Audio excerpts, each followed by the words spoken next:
Hello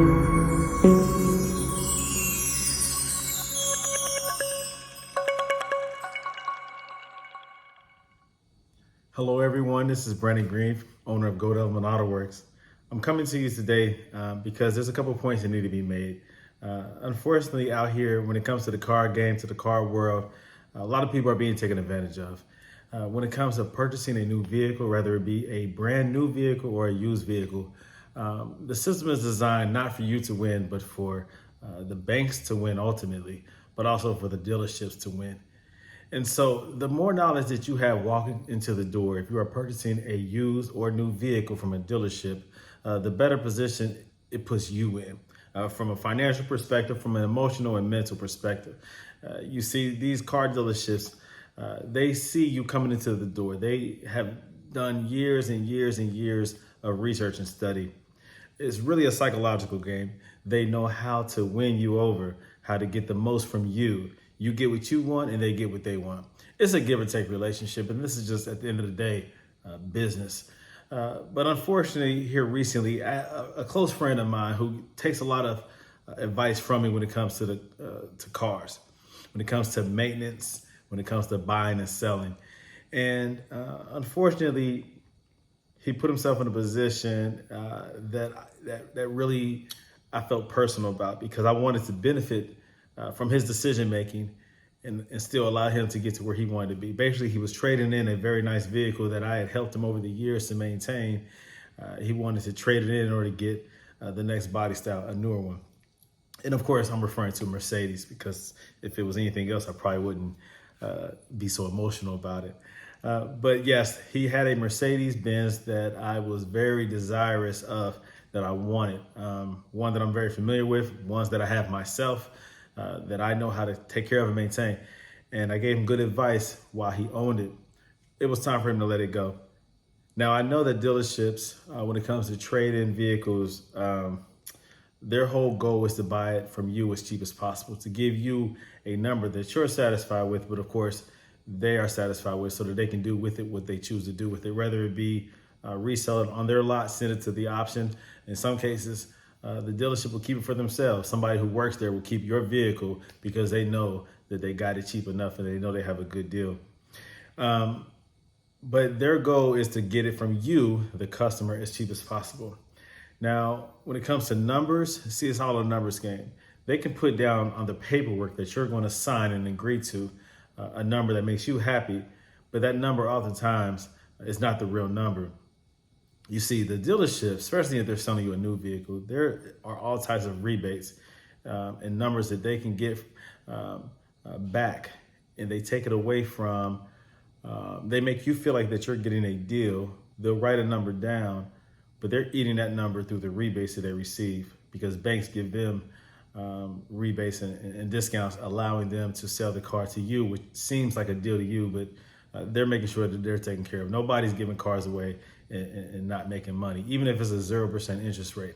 The dealership is not in business to lose money or to break even. They're going to make their money.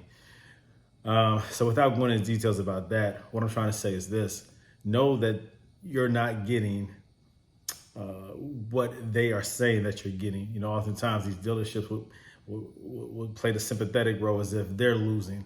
We're taking a hit. We're giving you a deal that we shouldn't be giving you. We're taking a loss. You know, they'll lie and say all kind of stuff. They say that dealers, car salesmen, are the worst type of people. They're liars. Well, at the end of the day, the car hustle is a dishonest game for the most part. And even if I'm not lying to you directly, I'm withholding information so that you won't even know all the details of the exchange. And honestly, that's how most business is. If the person who is supplying or selling you an item told you everything, how much they got the item for, how much money they're making off of you, then business would not be what it is. Those who are in charge of such affairs would not be profitable. So honesty when it comes to business, unfortunately, especially when it comes to the car game, is not the best policy for those who are selling the vehicles. So when you're deciding to trade a car in, you have the option to either trade a car in or just give them maybe a down payment, all right, to compensate. You're going to do that either way. Oftentimes you give them a trade in plus a down payment. But you have that option to keep your car. You don't have to trade in your car. You can negotiate with just your down payment and get maybe your monthly payment the way you want it to be. And if you have a good interest rate, that's even better if you have good credit. But oftentimes people will tell you that they can give you a better deal if you trade it in. And it's a better deal for the dealership because they're going to give you pennies for your car and then either move it through the auction or resell it on their lot. And so you have that option, either trade a car in or keep it. So what helps in determining what's best for you?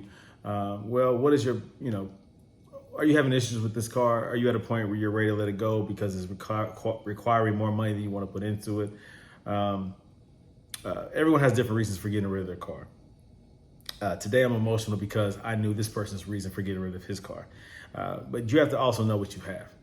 Yeah, you can Kelly Blue Book it. You can NADA it. You can look at what the current market is, what your car is going for in the market. You can go through social media like Marketplace. You can go through Craigslist or Car Gurus or whatever. Take the time. I recommend, first off, take the time.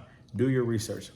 Don't go into a dealership ignorant. They will take advantage of you. So know what your car is worth. Also know what it costs to fix the issues that's going on with it. Now, if you paid a mechanic or you went to a shop and you got some numbers, especially if you go to Mercedes, they're going to give you a printout. They might give you that a little pamphlet, like almost like a book of information, several pages of information, and they'll have it highlighted in either red, green, or yellow, depending on how severe the repair is. And then they'll add up all these numbers and they'll give you this crazy number at the end, saying that, to fix everything, $14,000. Now, of course, these are just, a lot of these repairs is just recommended maintenance or whatever. But the more serious issues that Mercedes identifies as immediate repairs that need to be done will be red, typically, if you get that type of printout. If you go in for a diagnostic or just an overall, service or whatever. So if you require them to find out what's wrong with your vehicle, they give you that. And what that does is that typically motivates somebody to either find a mechanic that can do the same work for cheap. You give them that printout and say, this is what the Mercedes dealership is saying, and this is how much they want. Now, when you do that, they see this big number, this 14,000, and they might chop it in half because realistically, any independent shop that works on these Mercedes cars can fix these cars way cheaper than Mercedes is going to charge you. That's just fact. It's just what it is. Now, if you do the work yourself, I love those printouts because now you know what's wrong, and now you can buy these parts for cheap, and now you can do the repair yourself or pay somebody, hey, I'll give you $200 to fix this, $300 to put this in, whatever. You can buy the parts for cheap, and you can get the same repairs that's required done way cheaper. But anyhow, if you get these printouts or if you notice your car is having issues, these things can create fear and anxiety and cause you to want to go ahead and trade this thing in. All right, those things add up. You let one thing go, two things go, three things go. Next thing you know, it's a bill that you don't want to pay. Okay, it's just what it is. So you go to a dealership knowing it has these issues. You have a couple of lights on your dash. As soon as the dealership sees that, they're going to, talk you down. All right. So a car that might be worth $10,000 on trade, it automatically drops down to $6,000, $7,000 when they see lights on. And all they have to do is tell you, hey, we got to pay to get this repaired, this repaired, this repaired. And now you're thinking about how worthless your car is because they'll take a car, and in this case, they took a car that's worth on trade $10,000 easily on trade, and told them it was only worth $4,500 because there was a few lights on. Now these few lights can be repaired for under $500. Brake pads all the way around, wheel sensors all the way around, as well as I think what else was wrong with it. I don't even think it needed a tune-up. It was wheel speed sensors. It was the brakes, and I think one other issue I can't remember at this time, but something cosmetic. That's right. It got bumped in the rear. The rear bumper got bumped. So it was something real simple that could have been repaired for about $500. But of course, they disrespected this vehicle and said $4,500. And so what that does psychologically is it puts you into a mind frame of my car is worth nothing. It's crap. All right. So then, of course, you're going to say no. They say a low number, they disrespect you in your vehicle, then they walk away. You're going to say no. They know that. They're going to walk away. They're going to come back with a more realistic number that seems to be better than what they gave you the first time. They're doing you a favor at this point. Yeah, we said 45. I talked to my manager. I think we can do about 6. I mean, we're really pushing it. I mean, we might even take a loss on this vehicle. See, when they say that kind of stuff, you're in trouble. You know, that typically is the now they call it bait and switch, but no, it's the hook, line, and sinker, because now mentally and emotionally you're like, oh goodness. Whew. I mean, I thought it was only worth 45. Man, you're doing me a favor. You're looking out for me now, so I'll take that additional $1,500. But realistically, you gave the car away. You could have sold it private owner and made, you could probably sold it for twice as much. You could have put a couple dollars into it and easily made twice as much money. Cash is always better than a trade-in if you know how to work it, you know, if you know how to take advantage of that situation. So why do you think trade-ins exist with dealerships? Because that is typically how they operate. They take that car from you as cheap as possible so that they can make money. You see, dealerships make money not just on sales, but taking in things for cheap and reselling it in that way. Not just new car sales, but used car sales. Let us get it as cheap as possible so we can make good money off of it. Might even make more money than you would if you're buying a car brand new in some cases. They make great money off of these used cars, man, I'm telling you. And even if they send it through an auction, I mean, they know the numbers better than you do because this is their line of work. This is their business. This is their profession. So educate yourself as much as you can before you walk into that situation. It's just like going to a pawn shop. If you have a nice gold necklace or something like that, you decide to go, you need some money. So they know that, you know, it's no different you needing to trade a car in because you're wanting to buy a new car. If I'm trading a piece of jewelry in at the pawn shop, they know that you're in a state of desperation. You need some money for some reason. And so what do? They're not going to offer you the most. 2 reasons.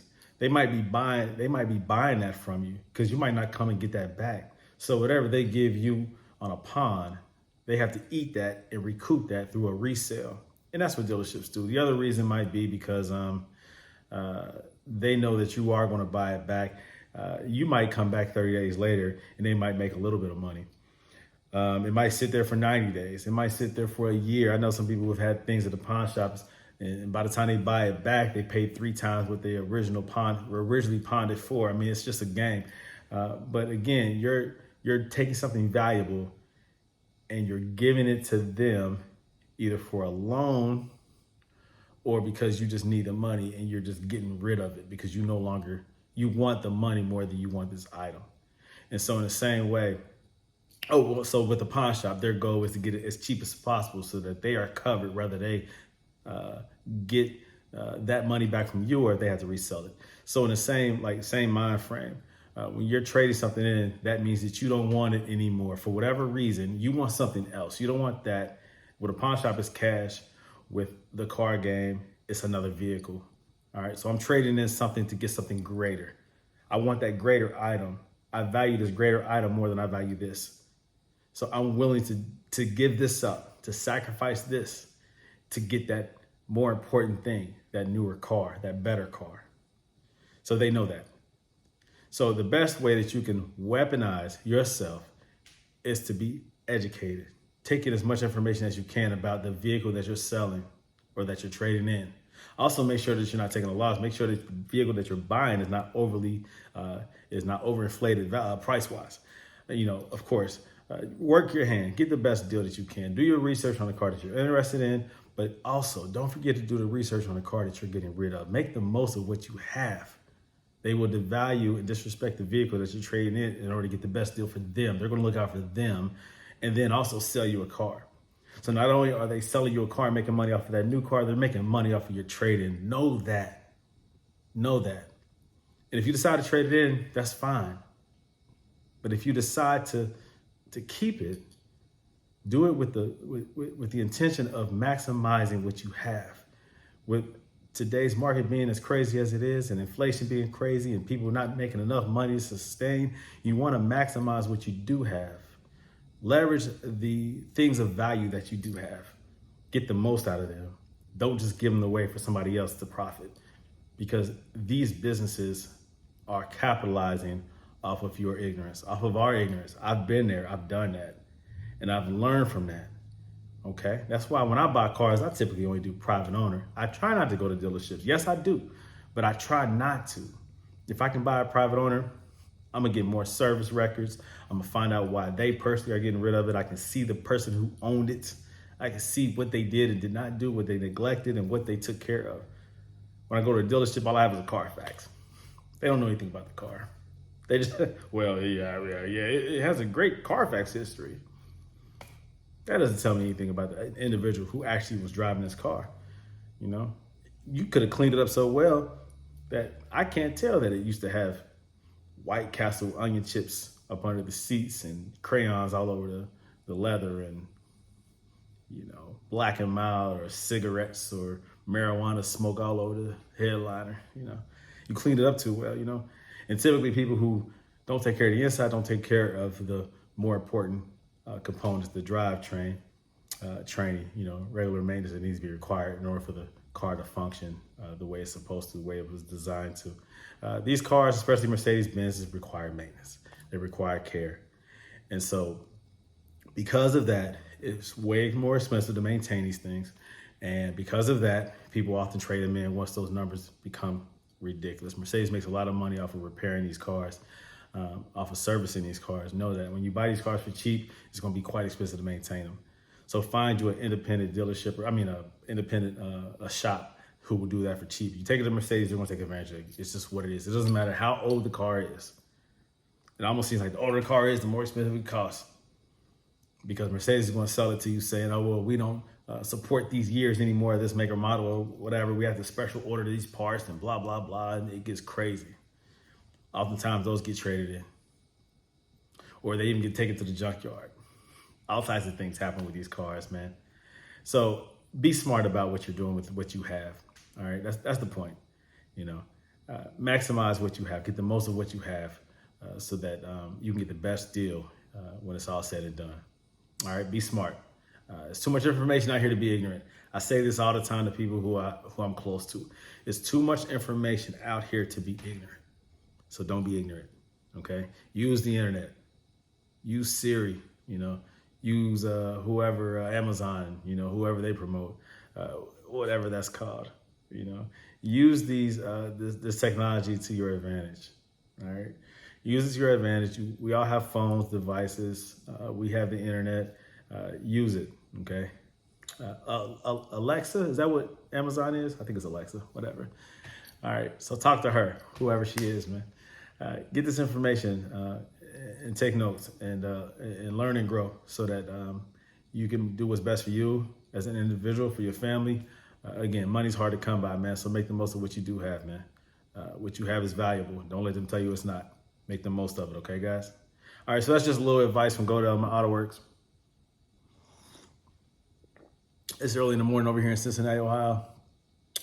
I just had this frank and honest discussion with a friend of mine, man, and it just really, I really felt the need to express myself and to make a video about it so that I can share this information with you all, some things to keep in mind when you decide to move forward with another vehicle, man, and also take care of the vehicle that you do have so that you can maximize the money that you get for it if you decide to sell it or whatever, whether it be private owner or whatever. If you have any questions, man, especially when it comes to Mercedes.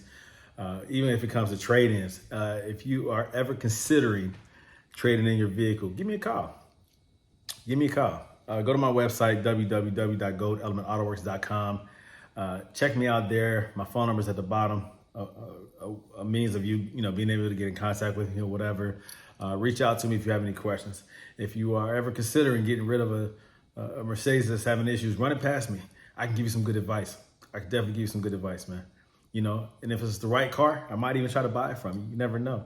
But again, I'm located here in Cincinnati, Ohio. If you have any questions, reach out to me. Contact me. Of course, go to the website. I have various products and means of being able to maintain your vehicle or even do coilover swaps for those who are having issues with their suspensions. I have adjustable coilover options, and I'll still, I'll be adding more products to my website. But again, I'm here to help you guys, man. At the end of the day, I'm a business, yes, but I love helping those Mercedes owners out here, those who own Mercedes-Benz models, who have questions and concerns. And if I can help save you some money, then we all win in that way. So I love the community, continue to love, support one another. Like, share, subscribe, of course, my YouTube channel. Hit the alert, so that you can be notified when I have new videos coming out. They're coming out every couple of days. I have videos coming out probably every 4 or 5 days. So stay in touch with me. I'll stay in touch with you. Love you guys. Appreciate all that you do for me. Continue to help me to grow. Much love and support to you all. Okay, talk to you later in the next video. Take care, guys. Peace out.